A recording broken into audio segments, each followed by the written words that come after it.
So hello dear students, in this video we shall discuss the next types of processes, that is the reversible process. In the previous video we have seen the different types of process like isothermal, adiabatic process, isobaric process, isochoric process. Now the fifth type of process is reversible process. Now what is meant by reversible process? Remember guys, what is the definition of reversible process? Kashala म्हणायचं reversible process? Suppose we shall take one example before. A is getting converted into B. हा A कशामध्ये रूपांतरित व्हायला? B मध्ये रूपांतरित व्हायला. Now, if A is converting into B and B is again reversed to A. A चं रूपांतर B मध्ये व्हायले आणि परत B चं रूपांतर A मध्ये व्हायले. Now this process is reversible process. या प्रोसेसला कसली प्रोसेस म्हणायचं? रिव्हर्सिबल प्रोसेस म्हणायचं. समजा या A चं रूपांतर B मध्ये होत असताना काहीतरी या A कडून B कडे जाणारा जो फोर्स आहे, that force is called driving force. A ला B मध्ये नेणारा जो फोर्स आहे, that force is called driving force. आणि ह्या B ला A मध्ये आणणारा म्हणजे ह्या B ला A चं B मध्ये रूपांतर न होऊ देणारा, म्हणजे A चं B मध्ये रूपांतर करणारा फोर्स कोणता आहे? Driving force. आणि ह्या A ला B मध्ये न होऊ देणारा रूपांतर, the force which is opposing for the conversion of A into B. याचं रूपांतर B मध्ये करण्यास विरोध करणारा जो फोर्स असतो, that is called opposing force. त्या फोर्सला कोणता फोर्स म्हणायचं? Opposing force. And the driving force is converting A into B, म्हणजे पुढे जाणारा ड्रायव्हिंग करणारा. पण ह्या याचं रूपांतर B मध्ये होऊ नये असं वाटणारा सुद्धा एक फोर्स असतो, तो म्हणजे कोणता फोर्स असतो? Opposing force. तर कुठलीही रिएक्शन होत असताना दोन फोर्स असतात, एक ड्रायव्हिंग फोर्स आणि दुसरा अपोजिंग फोर्स. तर ड्रायव्हिंग फोर्स एखाद्या रिएक्टंटचं रूपांतर दुसऱ्या प्रोडक्ट मध्ये करत असतं आणि त्या रिएक्टंटचं रूपांतर प्रोडक्ट मध्ये न होऊ देणारा सुद्धा एक फोर्स असतो, तो फोर्स असतो opposing force. So here in the reversible process we have to discuss these two forces, driving force and opposing force. तर reversible process ची definition काय म्हणते पहा. The process in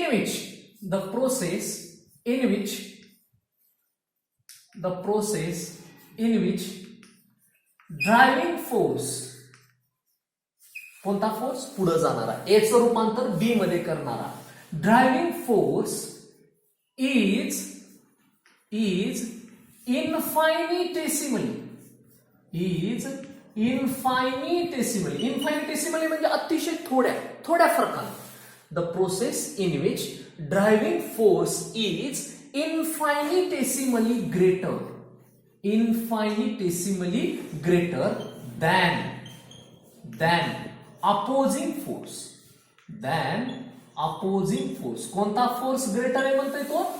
driving force is infinitesimally greater than opposing force. म्हणजे A चं रूपांतर B मध्ये करणारा फोर्स हा थोड्या फरकानं जास्त आहे कुणापेक्षा? B ला परत A मध्ये रूपांतर करणारा अपोजिंग फोर्स पेक्षा. म्हणजे समजा मी इथं ड्रायव्हिंग फोर्स जर समजा 51 घेतला, 51, आणि अपोजिंग फोर्स किती आहे? 50 आहे. म्हणजे सांगा ड्रायव्हिंग फोर्स कितीनं जास्त आहे? Infinitesimally greater. It is 51. Driving force is 51 and opposing force is 50. आणि हा फोर्स अपोजिंग फोर्स कमी असल्यामुळं A चं रूपांतर कुणामध्ये व्हायले? B मध्ये व्हायले. A चं रूपांतर B मध्ये करणारा कोणता फोर्स आहे? Driving force. तो कसा आहे? इन्फायनिटेसिमली ग्रेटर, अतिशय थोड्या फरकानं मोठा आहे. हा किती आहे? 50. तर हा किती आहे? 51. म्हणजे बघा, the process in which driving force is infinitesimally greater than opposing force and the process can be reversed. आणि ही प्रोसेस कॅन बी रिव्हर्स्ड, ही होणारी प्रोसेस वी कॅन रिव्हर्स. ह्या A चं रूपांतर B मध्ये होणारं कन्व्हर्जन B चं रूपांतर A मध्ये आपण रिव्हर्स करू शकतो. काय करायचं आहे मग त्याच्यासाठी? The process can be reversed by slight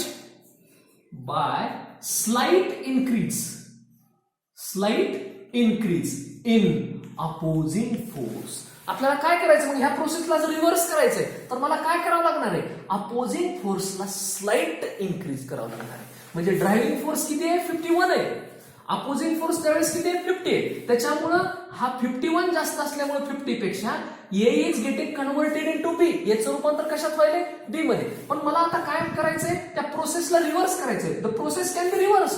ते प्रोसेस रिव्हर्स करता येऊ शकते. कसं करून? मला अपोजिंग फोर्स ड्रायव्हिंग फोर्स पेक्षा थोडासा जास्त करावा लागेल. म्हणून काय म्हणाले मी? The process can be reversed by slight increase. मला आता स्लाइट इन्क्रीज करावं लागणार आहे. कुणामध्ये? By slight increasing opposing force. मला अपोजिंग फोर्सला जर मी 52 केलं, ड्रायव्हिंग फोर्स किती आहे? 51 होता. त्यावेळेस अपोजिंग फोर्स किती होता? 50 होता. पण आता मला प्रोसेसला काय करायचं? रिव्हर्स करायचंय. एचं रूपांतर बी मध्ये झालंय, पण आता परत मला बीचं रूपांतर ए मध्ये करायचंय. बीचं रूपांतर ए मध्ये करण्यासाठी मला 50 वरून बीचं रूपांतर ए मध्ये करता येणार नाही. मला ह्या अपोजिंग फोर्सला स्लाइट इन्क्रीज करावं लागणार आहे. पण ड्रायव्हिंग फोर्स जर 51 आहे, तर अपोजिंग फोर्स मला किती करावं लागेल? 52 करावं लागेल. त्यावेळेसच ह्या बीचं रूपांतर कशात मध्ये होईल? ए मध्ये होईल. म्हणून द प्रोसेस, बघा रिव्हर्सिबल प्रोसेसची डेफिनेशन काय? The process in which driving force is infinitesimal. Infinitesimal म्हणजे अतिशय स्मॉल. इन्फायनिटेसिमल ग्रेटर, अतिशय थोडा फरक आहे. Than opposing force. Driving force हा अपोजिंग फोर्स पेक्षा थोडासा मोठा आहे. And the process can be reverse. त्या प्रोसेसला मी रिव्हर्स करू शकतो. काय करून? By slight increasing opposing force. त्या अपोजिंग फोर्सला मला स्लाइटली इन्क्रीज केलं तर ह्या बीचं रूपांतर कशात होईल? ए मध्ये होईल. And in such a process is called reversible process. The process in which there is very slight difference between driving force and opposing force. Opposing force मध्ये आणि ड्रायव्हिंग फोर्स मध्ये अतिशय कमी डिफरन्स असावा लागतो, तरच आपण प्रोसेस काय करू शकतो? रिव्हर्स करू शकतो. हे लक्षात घ्या. प्रोसेस रिव्हर्स करण्यासाठी ह्या दोघांमधला डिफरन्स अतिशय काय असला पाहिजे?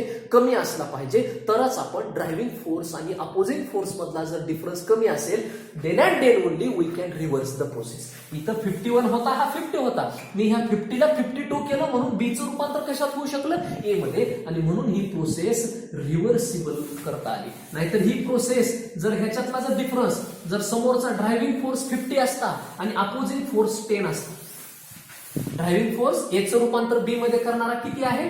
50 आहे. आणि अपोजिंग फोर्स किती आहे? 10 आहे. तर मी 10 ला डायरेक्ट 51 करू शकलो नसतो आणि बीचं रूपांतर ए मध्ये झालं नसतं. म्हणून मी ह्या रिएक्शनचा एरो बघा कसा दाखवलाय, युनिडायरेक्शनल एरो. कारण इथला ड्रायव्हिंग फोर्स इतका जास्त आहे, अपोजिंग फोर्स इतका कमी आहे की I can't reverse this process. हे एचं रूपांतर बी मध्ये झालंय, पण बी ला ए मध्ये करणं शक्य नाही, कारण अपोजिंग फोर्स आणि ड्रायव्हिंग फोर्स मधला डिफरन्स फार जास्त आहे. तर हे सगळ्यात महत्वाचं कारण आहे लेकरांनो. म्हणून रिव्हर्सिबल प्रोसेस होण्यासाठी ड्रायव्हिंग फोर्स आणि अपोजिंग फोर्स मधला डिफरन्स हा अतिशय काय असला पाहिजे? लेस असला पाहिजे. इन्फायनिटेसिमली स्मॉल, अतिशय स्मॉल असला पाहिजे किंवा अतिशय मोठा असला पाहिजे. पण किती? इन्फायनिटेसिमल, खूप डिफरन्स नसता कामाने. तर ही आहे reversible. And all natural processes, लक्षात घ्या, all natural processes I am talking about. Natural processes are irreversible. लक्षात घ्या, ह्या रिव्हर्सिबलच्या टोटल उलटी प्रोसेस कोणती आहे? इररिव्हर्सिबल. आणि आपल्या जेवढ्या काही नैसर्गिक प्रक्रिया आहेत, ह्या सगळ्या नैसर्गिक ज्या प्रक्रिया आहेत, ह्या सगळ्या इररिव्हर्सिबल असतात. Means just we shall take one example. If suppose wood is burned, wood मी जाळलं ऑक्सिजनच्या प्रोसेसमध्ये, जर मी बर्न केलं, I will get carbon dioxide and large amount of heat. लाकडाला मी जाळलं, हीट दिली, तर कशात रूपांतर होईल? Carbon dioxide and heat is release. पण मी परत ह्या कार्बन डायऑक्साइड आणि हीटला गोळा करून लगेच लाकूड बनवू शकणार नाही. म्हणजे ही प्रोसेस कशी आहे? इररिव्हर्सिबल. आणि जनरली सगळ्या natural processes, the conversion of milk into curd, दुधाचं रूपांतर दह्यात होणे. सकाळी आपल्याला वाटलं की चला आता पाहुणे आले, दह्याचं रूपांतर लगेच दुधात करूयात. नाही, नॅचरल प्रोसेसेस आर इररिव्हर्सिबल प्रोसेसेस. मग आपल्याला रिव्हर्सिबल प्रोसेस जर शिकायची असेल तर कुठे शिकावे लागतील? All reversible process can be studied in the laboratory. कारण लॅबोरेटरीमध्येच आपल्याला ह्या प्रोसेस करून घ्याव्या लागतात. मग प्रोसेस करून घ्याव्या लागतात म्हणजे सगळ्या रिव्हर्सिबल प्रोसेसेस ह्या कशा असतात? Non spontaneous. सगळ्या रिव्हर्सिबल प्रोसेसेस कशा असतात?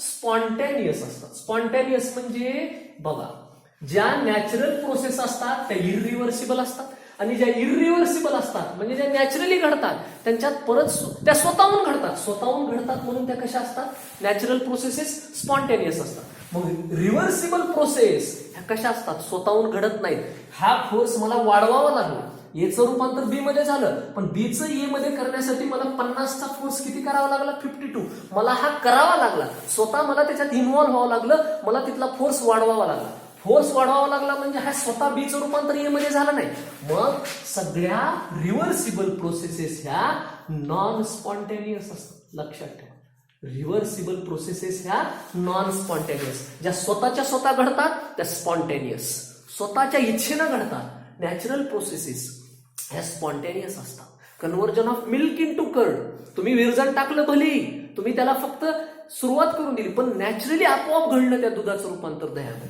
म्हणजे natural processes are spontaneous and reversible processes म्हणजेच रिव्हर्सिबल प्रोसेसेस या कशा असतात नॉन स्पॉन्टेनियस असतात त्यांना आपल्याला घडवून आणावं लागतं ह्या रिॲक्शनला एचं रूपांतर बी मध्ये झालं पण बीचं ए मध्ये करण्यासाठी मला तिथं काहीतरी करावं लागलं काय करावं लागलं मला अपोजिंग फोर्स अपोज करणारा फोर्स मला वाढवावा लागला आणि म्हणून reversible processes are non spontaneous आणि जेवढ्या नॅचरल प्रोसेसेस आहेत ह्या सगळ्या कशा आहेत इररिव्हर्सिबल आहेत हे अगोदर लक्षात घ्या आता या स्पॉन्टेनियस रिव्हर्सिबल प्रोसेसेसचे काही कॅरेक्टरिस्टिक फीचर्स सुद्धा आहेत what are the characteristic features of reversible process तर रिव्हर्सिबल प्रोसेसेस लक्षात घ्या these takes place very slowly what are the characteristic feature of reversible process reversible processes takes place very slowly आहे एक तर अगोदर खूप स्लोली घडतात number 2 that takes place in infinite number of steps reversible ज्या process असतात त्यांच्यात अनेक स्टेप्स असतात that takes place in infinite number of steps त्यांच्यामध्ये खूप स्टेप्स असतात रिव्हर्सिबल प्रोसेस मी एचं रूपांतर बी मध्ये केलं पण ह्या एचं रूपांतर बी मध्ये करण्यासाठी ह्या एचं कन्व्हर्जन बी मध्ये होण्यासाठी there are so many small steps त्याच्यामध्ये खूप छोट्या काय आहेत स्टेप्स आहेत therefore the reversible processes takes place in a infinite number of steps खूप छोट्या स्टेप्स मध्ये त्या घडत असतात the reversible processes takes place very slowly The third characteristic feature of reversible process is reversible in the reversible process the maximum work done is obtained. Maximum work done is obtained. Means we get large amount of work. Maximum work done. This is the very important feature of the reversible process. Reversible process हे अतिशय महत्वाचं characteristic आहे याच्यामध्ये मिळणारं कार्य हे खूप काय असतं जास्त असतं एक्झाम्पल आपल्याला घ्यायचं रिव्हर्सिबल प्रोसेसचं त्याच्यामध्ये आपल्याला डिटेलमध्ये कळणारच आहे तर maximum work done is obtained and at the end of every reversible process at the end of every step in the reversible process च्या प्रत्येक स्टेप मध्ये we attain mechanical equilibrium प्रत्येक रिव्हर्सिबल स्टेपच्या एंडला प्रत्येक रिव्हर्सिबल प्रोसेस मध्ये ज्या काही number of steps आहेत समजा ह्या एचं रूपांतर बी मध्ये व्हायले पण त्याच्यामध्ये सुरुवातीला अगोदर एचं रूपांतर स्मॉल ए मध्ये झालं स्मॉल एचं रूपांतर स्मॉल बी मध्ये झालं स्मॉल बीचं रूपांतर स्मॉल सी मध्ये झालं स्मॉल सीचं रूपांतर बी कॅपिटल बी मध्ये झालं म्हणजे ह्या ज्या छोट्या मधल्या स्टेप्स आहेत या प्रत्येक स्टेपच्या शेवटाला at the end of every step in the reversible process कुठे आपली हे एचं रूपांतर बी मध्ये होणं आणि बीचं रूपांतर ए मध्ये होणं पण ह्या एचं रूपांतर कॅपिटल बी मध्ये होत असताना किंवा बीचं रूपांतर कॅपिटल ए मध्ये होत असताना त्याच्यामध्ये छोट्या स्टेप्स आहेत conversion of capital A into small A into small B into small C into capital B ह्या ज्या काही छोट्या स्टेप्स आहेत first step second step third step fourth step ह्या सगळ्या छोट्या स्टेप मध्ये रिव्हर्सिबल प्रोसेस घडत असते आपण एक्झाम्पल बघू त्यावेळेस तुम्हाला आयडिया आहे म्हणून at the end of every step in the reversible process we attain mechanical equilibrium म्हणले की तुम्हाला माहिती आहे piston is not in A moving condition piston थांबला परत थोडासा वर गेला परत थांबला परत थोडासा वर गेला परत थांबला म्हणजे अशा पद्धतीनं at the end of every step in the reversible process we attain mechanical equilibrium आपल्याला काय मिळतो मेकॅनिकल इक्विलिब्रियम मिळतो हे एक सगळ्यात महत्वाचं रिव्हर्सिबल प्रोसेसचं कॅरेक्टरिस्टिक फीचर आहे. आणि नेक्स्ट कॅरेक्टरिस्टिक फीचर आहे, in the reversible process we can reverse the process at any point. आपण प्रोसेसला कधीही रिव्हर्स करू शकतो. We can reverse the process at any point. आपण कुठल्याही पॉइंटला प्रोसेसला काय करू शकतो, तर रिव्हर्स करू शकतो. कुठल्याही at any point of reaction. ते रिएक्शन चालू असताना आपण कधीही वाटलं की आपल्याला प्रोसेस रिव्हर्स करायची, लगेच अपोजिंग फोर्स वाढवला की आपण त्या प्रोसेसला काय करू शकतो, रिव्हर्स करू शकतो. मेकॅनिकल इक्विलिब्रियम अटेंड करू शकतो. मॅक्झिमम वर्क डन मिळू शकतं. इन्फायनाइट नंबर ऑफ स्टेप्स मध्ये ती घडून येते, स्लोली घडून येते. असे हे all these are the characteristic features of reversible process. आता रिव्हर्सिबल प्रोसेसचं एखादं जर एक्झाम्पल जर बघायचं झालं, if suppose we have taken the gas cylinder. आपण हेच एक्झाम्पल घ्यायला होते या थर्मोडायनामिक्स मध्ये. The piston, this is the piston. Okay, now here I have put some gram weight. समजा मी इथं 50 ग्रॅम वजनाचं एक वजन ठेवलं. आता मला काय करायचंय, the gas is filled in this cylinder. या सिलेंडर मध्ये काय भरलाय मी, gas. Now gas starts expanding. Gas हळूहळू काय व्हायला लागेल लेकरांना, एक्सपांड व्हायला लागेल. गॅस कसा एक्सपांड होईल, ज्या वेळेस I will reduce the weight by some amount. मी हळूहळू काय होईल, त्या 50 ग्रॅमचं वजन 49 करेल, थोडासा पिस्टन वर सरकल. त्या 49चं 48 करेल. Again that piston is moved up 48, 47, 46. जसं जसं मी वजन कमी करायला ह्याच्यावर ठेवलेलं पिस्टनवरचं, तसं तसं तुमचा पिस्टन हा वर चाललाय. पिस्टन हा वर चाललाय. Now this is the next new position of the piston. At this stage we get suppose here 20 gram. मी आता वजन किती ठेवलं, 20. म्हणजे 50चं वजन मी 20 ग्रॅमवर नेलं. हळूहळू हळूहळू काय होत गेलं, हे वजन मी कमी करत गेलो, पिस्टन हळूहळू मूव्ह होत गेलं. पण ज्यावेळेस अचानक हा पिस्टन इथून इथं गेला नाही, मला त्याच्यात छोट्या छोट्या स्टेप करावं लागल्या. कशा, कोणत्या छोट्या स्टेप होत्या, 50 ग्रॅमचं वजन मी 49 ग्रॅम केलं. त्यावेळेस थोडंसं पिस्टन ह्या गॅस एक्सपांड झाला, प्रसरण पावला, मधला वायू प्रसरण पावला, मग पिस्टन आणखीन थोडं, कारण वरचा दाब कमी झाला. पी एक्सटर्नल, बाहेरचं जे प्रेशर आहे त्याला आपण काय म्हणूया, पी एक्सटर्नल. आणि आतलं जे प्रेशर आहे त्याला आपण पी म्हणूया. पी आणि बाहेरचं प्रेशर पी एक्सटर्नल. ज्यावेळेस मधलं प्रेशर वाढत गेलं, बाहेरचं प्रेशर मी कमी करत गेलो. 50चं 49 केलं, 49चं 48 केलं. हळूहळू 50 ते 49 झाले, पिस्टन वर गेलं. परत तिथे एक इक्विलिब्रियम अटेंड केला, थांबलं ना पिस्टन. परत 48 केलं, परत पिस्टन वर गेलं, परत थांबलं. बघा, थांबलं पिस्टन की मेकॅनिकल इक्विलिब्रियम आपण शिकलेलं आहे, इक्विलिब्रियम अटेंड करणं. परत पिस्टन वर गेलं, परत इक्विलिब्रियम, परत पिस्टन वर गेलं, परत इक्विलिब्रियम. मग सांगा मला, इथून ह्या ए पासून ह्या बी पर्यंत जाण्यासाठी काय करावं लागलं मला. ही एवढी रिव्हर्सिबल प्रोसेस आहे, पण हिच्यामध्ये मी at every time I reduced weight by 1 gram. एक ग्रॅमनं मी वजन कमी करत गेलो. एक ग्रॅमनं वजन कमी करत गेलो, म्हणजे ह्या 1 ग्रॅम वजन कमी केलं. 50चं 49 ही एक छोटी स्टेप, 49चं 48 ही एक छोटी स्टेप. आणि प्रत्येक वेळेस पिस्टन मूव्ह होत गेलं, थांबत गेलं, मूव्ह होत गेलं, थांबत गेलं. प्रत्येक वेळेस मला काय मिळत गेला, इक्विलिब्रियम मिळत गेला. आणि ही स्टेप ही प्रोसेस खूप छोट्या छोट्या स्टेप मध्ये घडली आहे. बघा, ह्या छोट्या छोट्या स्टेप्स आहेत. आणि एवढ्या छोट्या छोट्या स्टेप संपत गेल्या, असं बनत गेल्या, तेव्हा मला काय मिळाली, बी ही पोझिशन मिळाली. म्हणजे कशी घडली, एक तर स्लोली घडली, दुसरं इनफायनाइट नंबर ऑफ स्टेप्स मध्ये घडली. खूप स्टेप झाल्या. 50चं 49, 48, 47, 46, 44, 44, 42, 35 असं करून 20 ग्रॅम पर्यंत मला ते वजन न्यावं लागलं. म्हणजे ती एक आहे number of step.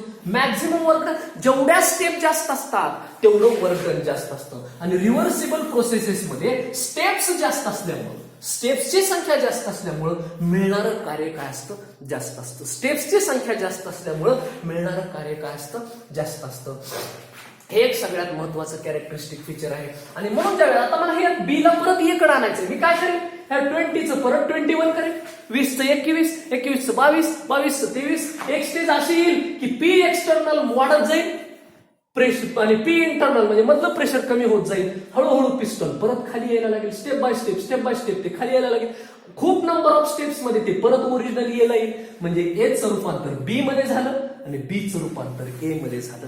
This is the reversible process. ही कोणती प्रोसेस आहे, रिव्हर्स. आणि एक स्टेज अशी येते, at that time the internal pressure and external pressure equalize. एका स्टेजला असं येतं की आता पिस्टन धड खालीही जात नाही वरही जात नाही, म्हणजेच P internal is equal to P external. एक स्टेज अशी येते की बाहेरचं प्रेशर आणि मधलं प्रेशर हे इक्वल होतं. त्यावेळेस piston is not in A moving condition. Piston त्यावेळेस मुव्हिंग कंडिशन मध्ये राहत नाही आणि अशा कंडिशनला आपण म्हणायचं इक्विलिब्रियम. आणि लक्षात घ्या, द थर्मोडायनामिक्स, जेवढं काय आपल्याला थर्मोडायनामिक्स शिकायचं ह्या सगळ्या इक्विलिब्रियम मध्येच रिएक्शन शिकायच्यात. म्हणून थर्मोडायनामिक्सची स्टडी करण्यासाठी रिव्हर्सिबल प्रोसेस स्टडी करणं फार गरजेचं आहे. रिव्हर्सिबल प्रोसेसेस सगळ्या मॅक्झिमम थर्मोडायनामिक्स मध्ये आहेत. इंडस्ट्रियली सुद्धा reversible processes are very important, कारण जेवढे रिव्हर्सिबल प्रोसेसेसची रिव्हर्स होण्याचे चान्सेस जास्त, तेवढा त्या इंडस्ट्रियल प्रोसेसेस मधल्या केमिकल रिएक्शन मध्ये होणारा लॉस कमी असतो. More is the reversibility, less is the loss. म्हणून कुठल्याही सायंटिस्टला वाटत असतं की बाबा आपली प्रोसेस काय असावी, रिव्हर्स असावी. केमिकल इंडस्ट्री मधल्या जेवढ्या काही रिएक्शन आहेत त्या सहसा रिव्हर्सिबल करण्याचा प्रयत्न असतो. काय रिव्हर्सिबल करण्याचा प्रयत्न असतो? कारण तिथं लॉस होण्याचे चान्सेस कमी असतात. एखाद्याचं रूपांतर एचं रूपांतर बी मध्ये झालं, आपल्याला वाटलं की हा बी कामाचा नाही, तर आपण बी ला परत ए मध्ये रूपांतरित करू शकलो, म्हणजे आपला हा बी तयार होऊन होणारा लॉस काय झाला, कमी झाला. दुधाचं रूपांतर दह्यात झालं आणि दही आपल्याला परत दुधात करता येईल आणि दही कुणालाच खायचं नाही, दही काय गेलं, वाया गेलं, लॉस झालं. पण आपण रिव्हर्सिबल प्रोसेसेस मध्ये एचं रूपांतर बी मध्ये करू शकलो आणि बीचं रूपांतर आपल्याला नको वाटलं तर परत ए मध्ये करता येतं. म्हणून greater is the reversibility, less is the loss. Greater is the reversibility, less is the loss. ही एक इंडस्ट्रियल. आणि म्हणून बऱ्याच थर्मोडायनामिक्स रिएक्शन्स आहेत ज्या रिव्हर्सिबल कंडिशन मध्ये स्टडी करता येतात. म्हणून reversible process is a very important process. हे एक सगळ्यात महत्वाची प्रोसेस होती. लक्षात घ्या, the process in which driving force is infinitesimally greater than opposing force and that process can be reversed by slight increase in opposing force. That process is called reversible process. And next आहे cyclic process. आता cyclic process कशाला म्हणायचं? The process which returns, the process which returns to its original state.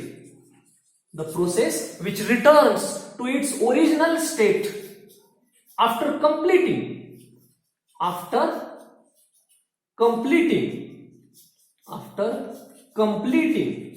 series of changes.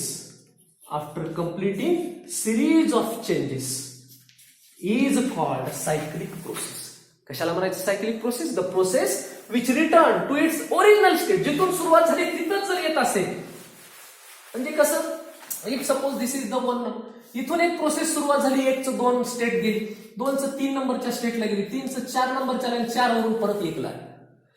म्हणजे बघा, 1चं रूपांतर 2, ही एक अवस्था इथली वेगळीच होती, इथली अवस्था वेगळीच आहे, तिसऱ्याची अवस्था वेगळीच आहे, चौथ्याची वेगळीच आहे, परत चौथ्याकडून परत पहिल्याला आले.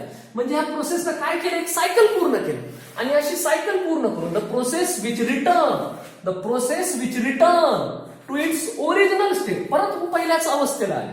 By after completing series of changes. तिने खूप चेंजेस केले. 1चं 2 मध्ये गेली, 2चं 3 मध्ये गेली, 3चं 4 मध्ये गेली, 4चं 5 मध्ये गेली. अशा प्रोसेसला काय म्हणायचं, सायक्लिक प्रोसेस. आणि आपल्यामध्ये सगळ्यात महत्वाची प्रोसेस कॅरनॉट सायकल. कॅरनॉट सायकल सुद्धा अशाच सिलेंडर मध्ये शिकलं जातं. पिस्टन असतो, गॅस त्याच्यात फिल केलेला असतो, हे सगळं लक्षात ठेवा. फक्त कॅरनॉट सायकल.